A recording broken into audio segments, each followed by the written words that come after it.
Good morning everyone and welcome to your English class. Today we are going to do a new chapter from your supplementary reader.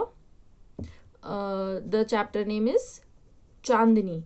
Okay, we have already done this chapter before, so I'm just going to read and little bit explanation we'll do of this chapter. Okay, so let's begin with the chapter. Once upon a time there lived an old man in Almora. He was popularly known as Abu Khan.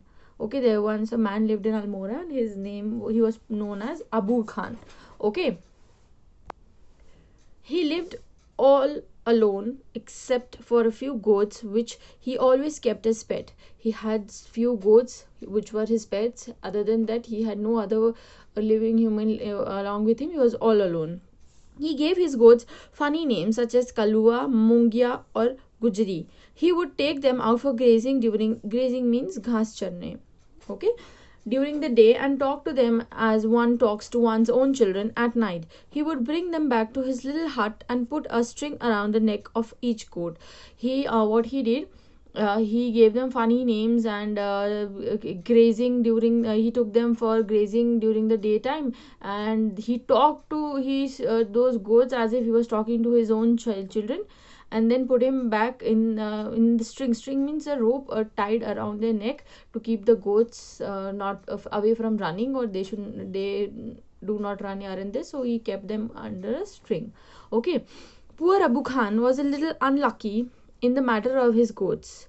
Very often at night, one of the goats would pull all the strings till it broke loose and then would disappear in hills beyond. Goats in hilly regions hate being tied to trees or ropes. They love their freedom. Abu Khan's goats were of the best heel breed. They too loved their freedom, so whenever they got the chance, they would run away only to get killed by an old wolf who lived in the hills. See, Abu Khan was very lucky in his the luck was very bad, okay, for him, because what happened, every night one of his goat would pull the strings very hard, it would break and the goat would disappear in the hills. The goats actually in the hilly region do not like to be tied up. Okay, no animal like to be tied up, but yes, we humans do that to animals.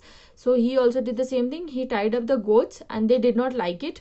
And in the hilly region especially, the goats do not like to be tied because it's green all over and they like to be free. And the Abu Khan goat were of the best breed of the hills, means the breed means the quality of the goats was very good, very high quality. Okay, so they did not like to be tied up and they loved their freedom, and as they got the chance they would run away from there, and as they would come to the hills, they would get killed by the old wolf, okay, that lived in the hills. So goat were killed by the wolf. All the goats knew, but more than that, they loved their freedom. Okay, whenever one of his goats disappeared, Abu Khan was very sad. Whenever the goat was disappeared, Abu Khan got very sad. He did not understand why even the juiciest grass and the grains that he gave them, he did not understand the grass, the best grass, the green grass he gave them, even that grass could not stop them from running away. Okay, he did not understand the reason why these goats were running, and all the love that he showed on them, and the love that he showed, that also couldn't stop the goats from running, would not stop these unfortunate goats from running straight into the jaws of death. Are these goats mad, he wondered, or was it their love for freedom? But freedom meant struggle, hardship, even death. Abu Khan couldn't solve the mystery. He said that even my love could not stop them from running, and they run from here, and unfortunately they go into the jaws of death, means the old wolf would kill them.